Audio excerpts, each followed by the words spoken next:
Primeiros socorros na tela e a pergunta traz o seguinte: uma vítima de sinistro de trânsito está gritando com muita dor. O que fazer? Sinistro, gente, é acidente, tá? O Código de Trânsito agora substituiu todas as palavras, todos os termos acidente por sinistro.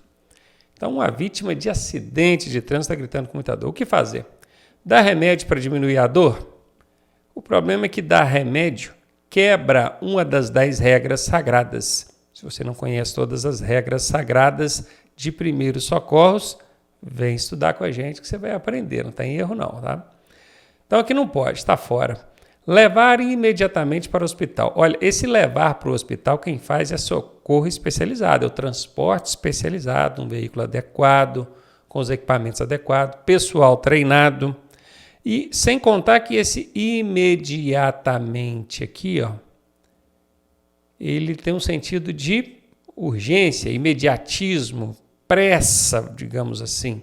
Isso não é bom, tá? Na maioria das vezes, isso não cabe bem em prestação de primeiros socorros, onde a gente tem que agir com cuidado, com cautela. Então, absolutamente aqui está fora, está errado. Apenas esperar a chegada do resgate? Olha, aguardar a chegada do resgate é uma alternativa. Mas será que apenas isso? Não dá para você fazer mais nada? Sem contar que esse apenas, para quem estuda com a gente, sabe que isso é uma casca de banana e quando tem uma casca de banana numa alternativa é 90% de chance dessa alternativa ser falsa, errada. E nesse caso está errada. Letra D de dado. Fazer compressas geladas no local da dor. Compressa é molhar um chumaço de pano em água bem fria ou mesmo envolver ali algumas pedras de gelo dentro de um pano limpo, que seria essa compressa, e colocar sobre o local da dor. Sim, isso é bacana. Você pode observar que até mesmo em prática de esportes, quando um atleta, futebol, por exemplo, a gente vê muito isso, toma uma pancada, está com dor em alguma região, o que é que eles fazem imediatamente? Bolsa de gelo, né? O gelo é ótimo para isso, para diminuir a dor e evitar o inchaço. Inchaço também pode ser chamado de edema, tá? Edema. Todo mundo sabe o que é inchaço, né? Mas ninguém sabe o que é edema. Edema, inchaço. Se cair edema na sua prova, você já sabe. Gelo é ótimo para isso. Evitar o edema e reduzir a dor aí. Letra D de dado, a resposta. Questão sobre primeiros socorros. E ela traz o seguinte: vítima presa ao cinto de segurança está inconsciente dentro do veículo. Qual a primeira providência nesse caso? Preste atenção que aqui está perguntando qual a primeira providência. Você chegou, acabou de encostar o seu veículo e percebeu que tem uma pessoa inconsciente, ela está apagada e presa ao cinto. Qual que é a primeira coisa que você vai fazer? Sinalizar o local e chamar o resgate? Bom, isso é sempre muito bom, né? Sinaliza o local para evitar que outros veículos venham se envolver ali naquele sinistro. E chamar o resgate. Avisar as autoridades também, né? Por meio dos telefones 190 ou 192, que é PM ou Polícia Rodoviária Federal, 191, desculpe. 190 é PM, 191 PRF. 192 SAMU, 193 COBOM. Então, os dois primeiros números, o 190 e o 191, são autoridades. Polícia, né?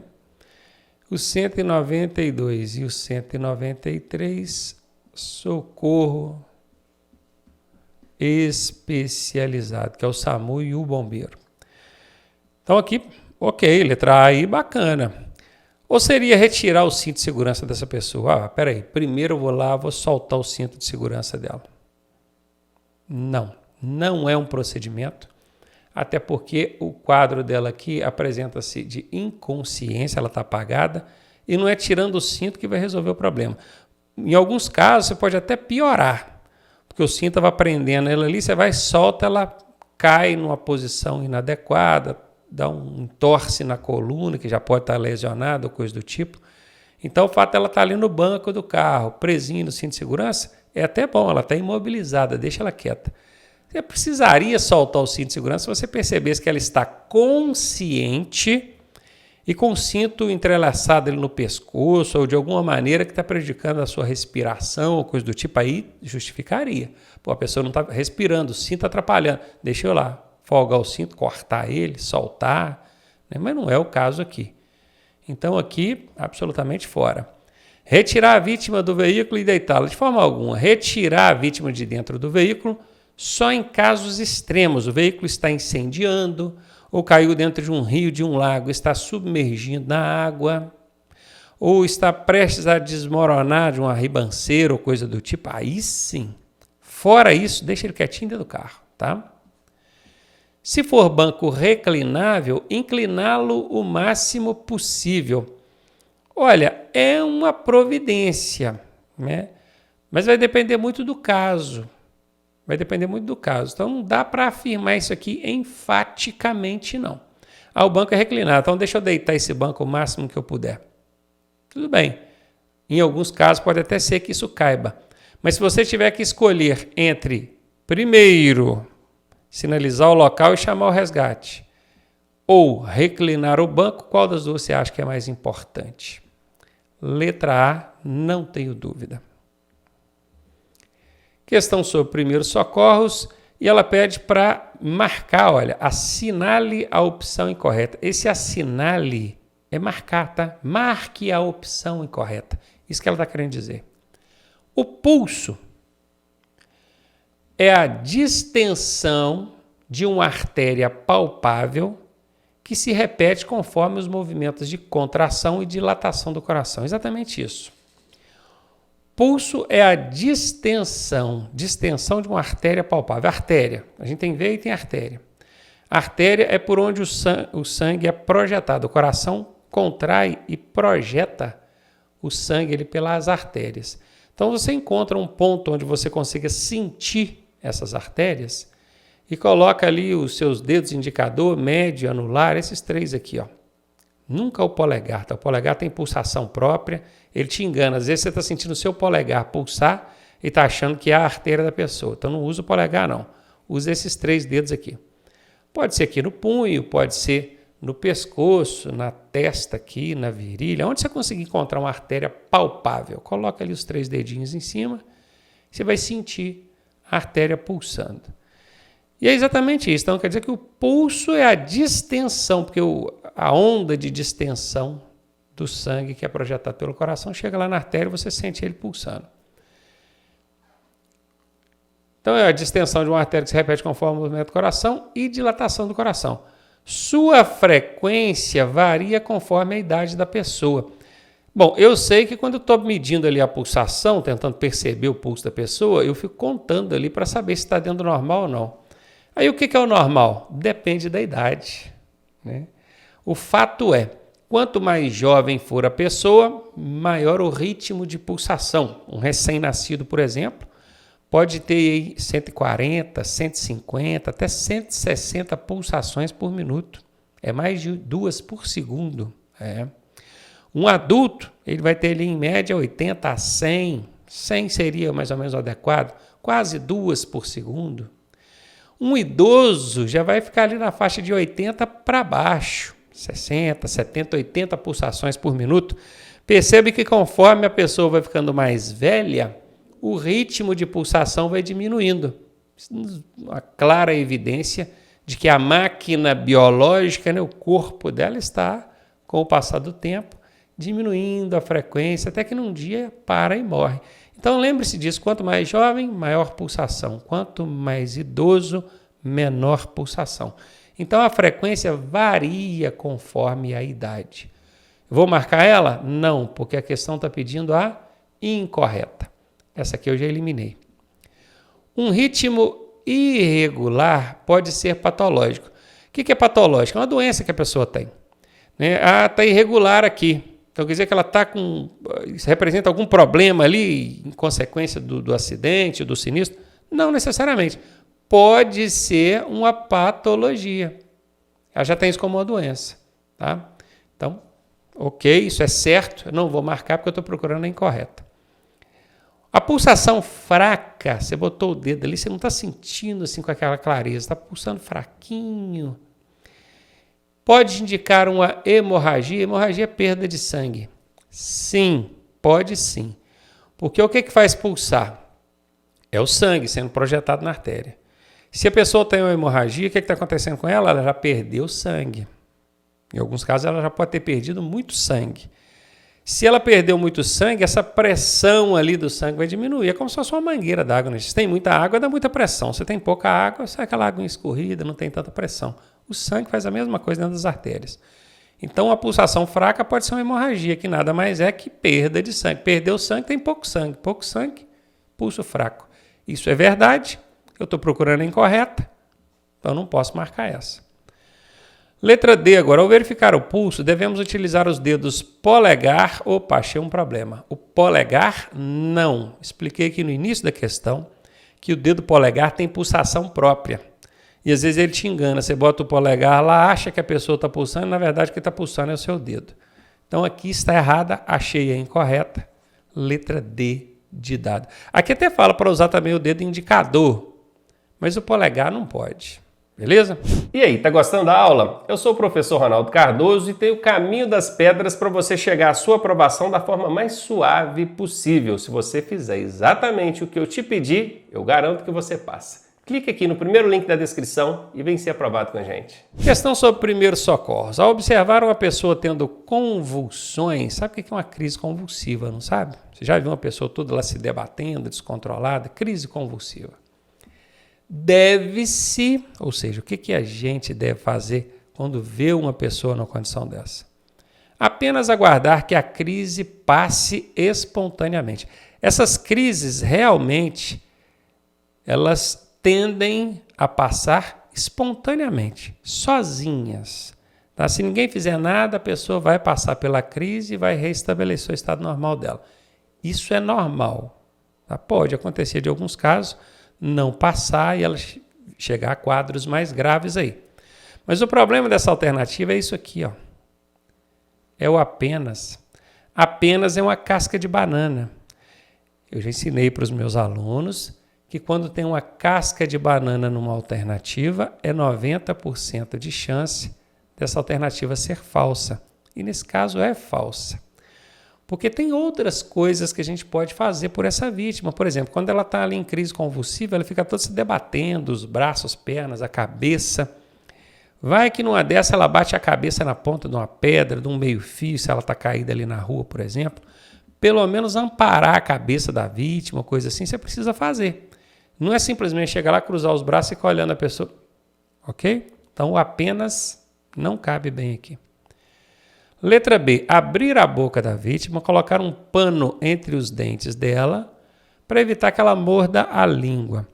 É muito comum a gente ver pessoas abrindo a boca de uma vítima em crise convulsiva para puxar a língua dela para fora. Não faça isso por vários motivos. Primeiro, porque ela está tendo contrações musculares muito fortes e numa dessa, no que se abre a boca e enfia o dedão lá dentro, ela pode contrair a mandíbula e morder muito forte no seu dedo, e aí as consequências a gente não sabe, né? Segundo, que não é sempre que a língua dela vai voltar para dentro da glote, impedindo a passagem do ar. Se isso acontecer, aí tudo bem. Você pode ali calçar o canto da boca dela com um pano torcido, alguma coisa que não seja rígida, que senão ela vai morder, vai machucar a boca dela, né? Mas que consiga calçar para você puxar a língua ali sim. Mas esse é se houver um caso de obstrução da traqueia aqui, por conta da língua ter virado. A questão aqui não falou nada disso, só falou que ela tem crise convulsiva. Então calma, não precipita não, tá? Isso aqui, por enquanto, não é uma ação a ser adotada, sendo que a questão não apresentou esse quadro de língua voltada para dentro da glote, obstruindo a passagem do ar. Não falou nada na questão, então deixa para lá. Letra C, pedir ajuda de outras pessoas para imobilizá-la, segurando-a firmemente contra o chão. Eu falei agora há pouco que segurar a cabeça para evitar que ela bata numa ponta de pedra, alguma coisa machucar. Tudo bem, a cabeça, sim. Mas não tente conter toda a pessoa, um segurando em cada braço, outro segurando em cada perna, prendendo a pessoa contra o chão. Inclusive, isso é um procedimento que a gente vê o pessoal fazendo contra alguém que está em crise convulsiva e não é adequado, tá? Então, Está fora, não faça isso. Pode deixar ela se debater, desde que proteja para não bater a cabeça em lugar nenhum, né? Vamos ver a letra D aqui, ó. Proteja a cabeça, ok, contra traumas. Virá-la de lado para em caso de vômitos, o vômito não voltar para dentro da garganta. Realmente, toda vez que alguém está colocando secreção pela boca, seja saliva, alguma gosma ou vômito, você vira ela lateralmente, porque aí aquilo ali tende a sair de dentro da boca dela e não voltar para dentro das vias aéreas, obstruindo a passagem do ar. Tanto a primeira parte aqui está ok, quanto a segunda parte aqui está ok. Letra D de dado é a resposta a ser marcada. Primeiros socorros. Em sinistros de trânsito, sinistros acidentes, vamos entender assim. Afastar curiosos, desligar o motor dos veículos envolvidos e orientar para que não fumem no local são ações em caso de quê? De atropelamento? Cara, afastar curiosos, acho que cabe em qualquer situação. Desligar o motor dos veículos? Talvez. Agora, não fumem no local só porque alguém foi atropelado? Não faz muito sentido. Óleo ou obstáculo na pista? Talvez o óleo até pudesse, por causa, não falou que tipo de óleo aqui, pode causar ali um incêndio, mas obstáculo na pista, o que tem a ver com fumar no local? Não consegui entender relação disso aqui com isso aqui, não. Então tá fora. Cabos de eletricidade caídos sobre o local. Qual o problema? Cai um cabo de eletricidade sobre o local e não fumar no local? Cabo de eletricidade e cigarro não combinam? No que me vem à cabeça é que o cabo de eletricidade pode provocar fagulha, assim como uma guimba de cigarro, uma ponta de cigarro também vai provocar fagulha ali. Mas ambos provocam fagulha. Se não tiver o combustível aqui, não falou nada, não faz sentido. Risco de incêndio. Ah, beleza. Cheguei num local de sinistro de trânsito ali. Percebi um cheiro forte de combustível. Ih, tem derramamento de combustível aí. Gente curiosa, afasta porque há risco de incêndio, inclusive de explosão. Desligar o motor dos veículos para não provocar nenhum tipo de centelhamento. Pedir para que não fumem no local. Viram? Todas são ações que cabem muito bem quando você perceber ali um risco de incêndio. Então, letra D de dado é a resposta. Primeiros socorros é o tema dessa questão e ela nos traz o seguinte: para atendimento em um sinistro, acidente de trânsito, quais são as ações básicas que devemos tomar? Manter a calma? Ok. Controlar a situação? Ok. Garantir a segurança? Ok. Acionar o socorro profissional? Ok. Iniciar o socorro às vítimas? Ok. Tem 5 ações aqui, todas elas estão ok. Aqui não falou que tem que estar na ordem, qual tem que ser primeiro, não falou nada, só falou quais são as ações básicas. Todas elas aqui se encaixam. Essa letra A aqui, forte candidata aí, essa é a resposta, né? Vamos ver a letra B. Retirar as vítimas de dentro do veículo, não pode. Isso quebra uma das regras sagradas. Ainda vem naquele lance ainda do mais rápido possível. Tudo que quer que seja feito rápido, com urgência, aqui não é legal. Dá a sensação de precipitação. Passou o carro na frente dos bois, não é bom, tá fora. Dar água para as vítimas, isso é muito comum, tá? Em acidentes. Quem chega, dá um copinho d'água para a pessoa. Gente, cuidado. Água, para quem está com uma lesão interna, uma hemorragia interna, é igual veneno, não pode. Então, antes de você ter certeza que essa pessoa não está com uma lesão interna, uma hemorragia interna, não chega oferecendo água não, tá? Isso aqui não é procedimento, ação básica em caso de ajudar ali para atendimento em primeiros socorros, não. A letra D, não parar, pois você não está preparado para ajudar. Bom, eu não estou preparado para ajudar, não vou parar. Cuidado, isso é inclusive omissão de socorro, tá? Isso pode caracterizar crime. Óbvio que não é essa a resposta. A letra A mesmo, que a gente já tinha analisado aqui, que todas aqui cabiam direitinho dentro do que a questão propõe. Letra A e a resposta. Primeiros socorros, e a questão diz o seguinte: somente poderá ser removida uma vítima do local do acidente, sinistro acidente, se... Olha, remover, gente, remover vítima do local do sinistro quebra uma das 10 regras sagradas. Existem 10 regras sagradas em primeiros socorros e uma dessas 10 regras é: não remova a vítima, deixe ela lá, onde está. Só que toda regra tem exceção. E aqui está tratando exatamente da exceção, ó, somente, só se for em casos extremos. Vamos ver? Se ela pedir, não me tira daqui. Não, esse não é um caso extremo. Se não for possível a chegada do resgate até o local, pense, o resgate não pode chegar até lá, ou você não conseguiu acionar esse resgate de jeito nenhum. Vocês estão num lugar totalmente remoto. Vamos supor que você seja um dos envolvidos e vocês estão lá, você está bem, tem gente machucada, ferida, você não consegue acionar resgate, não consegue chamar ninguém para poder ir até um resgate. Então, aí sim, é um caso extremo, pode ser. Se ela estiver correndo risco de morte, não necessariamente. Muita gente marcaria essa resposta. Talvez você tenha marcado essa, né? Mas não necessariamente. Muitos casos de vítimas ali correndo risco de morte, mas que você não deve remover a vítima. Por quê? Porque o socorro pode chegar até ela. A preferência vai ser sempre o socorro chegar até a vítima e nunca a vítima ir até o socorro.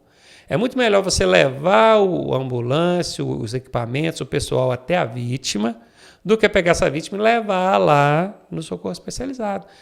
Esse transporte, essa remoção que você vai fazer com essa vítima, 90% das vezes vai causar dano a ela. Você não tem ali uma maca, você não tem um equipamento adequado, você não tem treinamento adequado. Por melhor que sejam as suas ações, nunca vai ser igual de um pessoal especializado, treinado com os equipamentos adequados. Ok? Então isso aqui, não. Se ela estiver inconsciente, então eu posso levar ela? Não pode. Só nesse caso aqui, se não for possível a chegada do resgate até o local. Aí sim. Letra B de bola é a resposta. Questão de primeiros socorros. Na ocorrência de sangramento abundante, que você está perdendo muito sangue, qual o cuidado indicado? Aplicar a técnica de garroteamento. Garroteamento pode ser também que você encontra na prova escrito garrote. Quando fala garrote, nos lembra um novilho, né? Um boi jovem. É um garrote, não é um boi ainda, é um boi jovem. Mas não tem nada a ver. Tá? Esse garrote aqui é quando você pega um pano e amarra ali, dá um nó forte. Isso no braço, na perna. A gente costuma ver isso em picada de cobra, que também não é certo, tá? O pessoal tomou uma picada de cobra, foi lá, fez um garrote, que é para o sangue não espalhar pelo corpo, que inclusive é um erro também. O garrote não deve ser utilizado no estancamento de sangramento abundante, para conter sangramento abundante. Beleza? Não deve. Então aqui está fora. Fazer compressão no local do sangramento. O que é compressão? É comprimir, fazer força. Pega um chumaço de pano limpo, coloca sobre o ferimento e pressiona com força. Isso pode. Então aqui, ok. Dá bastante líquido para a pessoa ir tomando? Não, gente. Água, líquido, quebra uma das 10 regras sagradas dos primeiros socorros. Não pode dar líquido para uma vítima de acidente de trânsito sob suspeita de lesão interna, sob suspeita de uma hemorragia interna. Você não sabe, vai que ela está com hemorragia interna. Você dá um copo d'água para ela, é a mesma coisa que dar um copo de veneno. Então, não. Utilizar um torniquete para estancar o sangramento. O torniquete é o garrote aprimorado. Sabe aquele pano que você passou ali e deu um nó? Você vai e bota uma caneta, uma estaca de madeira ali, prende naquele garrote e vai torcendo aquela caneta, aquele trem que você colocou, ele vai servindo de torneira, vai apertando, até existe essa técnica e ela é utilizada por profissionais. Nós, leigos, não podemos usar. Beleza? Então, fora torniquete, garroteamento, só profissionais. Nós vamos ficar com esse aqui, fazer compressa no local do sangramento e pronto. Primeiros socorros, e a questão nos traz o seguinte: assinale a resposta certa. São tipos de hemorragia. Tipos de hemorragia. Antes da gente ver as alternativas, a hemorragia ela pode ser proveniente de um rompimento de uma veia, de uma artéria ou de um vaso sanguíneo. Se ela for proveniente do rompimento de uma veia, diz então que ela é uma hemorragia venosa. Guardem isso, hein? Se ela for proveniente do rompimento de uma artéria, diz-se então que ela é uma hemorragia, isso aqui é uma seta, tá, gente? Que ela é uma hemorragia arterial. Se ela é uma hemorragia proveniente do rompimento de um vaso, um pequeno vaso sanguíneo, dizemos então que ela é uma hemorragia capilar. Capilar. O que tem a ver capilar com vaso sanguíneo? Porque capilar nos lembra cabelo. Cabelo é fininho, vaso sanguíneo é fininho. Beleza? Então nós temos as hemorragias venosas, arteriais, capilares. E essas hemorragias elas podem ser externas ou internas. O que é uma hemorragia externa? É aquela que você está vendo o ferimento e está vendo de onde o sangramento está vindo. Eu estou vendo sangrar. Por que está sangrando? Porque tem um corte aqui na mão. Essa é a externa. Aconteceu por fora do corpo da pessoa. Agora imagina que na pancada ali uma costela quebrou e o osso da costela quebrado perfurou um pulmão da vítima. Você não está vendo nem o osso da costela quebrado e nem o pulmão perfurado, mas ela está com um sangramento interno, uma hemorragia interna. Então essa é uma hemorragia interna, onde muitas vezes você até vê o sangramento, que ela começa a colocar sangue pela boca, pelo nariz, mas não sabe a origem do sangramento, ou às vezes até sabe, porque um profissional vê a forma que a pessoa está colocando o sangue para fora, ela sabe. Se ela estiver colocando o sangue para fora por meio de tosse, está tossindo e sai sangue misturado com ar, borbulhando, o profissional já suspeitou, é uma hemorragia pulmonar. Então, às vezes, ele até sabe a origem, de onde é que está vindo o sangramento, mas ele não consegue ver o sangramento, está lá dentro, é interna, beleza? Então, a hemorragia ela pode ser externa ou interna. Esse negócio de aberta e fechada, isso aqui é para fratura, tá? Fratura, quebrou um braço, quebrou uma perna, aí sim, fratura aberta, fratura fechada. Não tem nada a ver com hemorragia. E aqui eles misturaram, né? Colocaram o externo da hemorragia com a aberta da fratura, fizeram a maionese para confundir a sua cabeça. Aqui de novo, misturaram o interna da hemorragia com o fechada da fratura, fizeram a maionese para misturar a sua cabeça. A resposta é letra A, beleza? Primeiros socorros é o assunto dessa questão e ela pergunta o seguinte: um sinistrado está com um pedaço de vidro encravado no olho. Professor, o que é sinistrado? Sinistrado é vítima de sinistro de trânsito. O que é sinistro de trânsito? Um acidente. Então, sinistrado é um acidentado. Beleza? É uma forma técnica que o Código de Trânsito Brasileiro encontrou de se referir a um acidentado. Para complicar a sua vida, né? Podia simplesmente falar acidentado. Mas ele diz sinistrado. Então, esse acidentado, essa vítima, está com um pedaço de vidro encravado no olho. Como proceder nesse caso? Retirar o vidro de forma alguma. Retirar não pode. Quebra uma das 10 regras sagradas, está fora. De novo, retirar o vidro. O que mudou da primeira para a segunda? Aqui na primeira está falando para retirar o vidro usando o dedo. Pega com o dedo, vai lá e tira. Não pode. E aqui de novo, não pode retirar de jeito nenhum. Nem com pinça, nem com dedo, nem com nada. Está fora. Pingar colírio. Não pode. Colírio anestésico. Não pode. Porque isso aqui é medicamento. E medicamento, regra sagrada, não pode oferecer nem aplicar nenhum tipo de medicamento a uma vítima de acidente de trânsito. Está fora. Cobrir os 2 olhos da vítima. Teve gente que ficou em dúvida. Falou que está com um pedaço no olho. Um olho só. No outro não. Por que eu vou ter que cobrir os 2 olhos? Pois é. quem assistiu a aula de primeiros socorros aprendeu que um pedaço de vidro dentro do olho, se o camarada ficar com o olho paradinho, aquilo não vai agravar. O problema é que entrou num olho só, no outro não, o outro olho dele está bom. Aí vamos supor que alguém ali do lado direito chamou a atenção dele, ele leva a visão para lá e no que ele mexe com o olho bom, o olho machucado vai junto, não vai? Aí mexe com o outro também. Qual que é a maneira da gente fazer ele ficar quietinho, não mexendo com olho nenhum? Cobrindo os dois. Você não assistiu essa aula lá no curso, mas está aprendendo aqui comigo, né? Então, letra D de dado é a resposta dessa questão.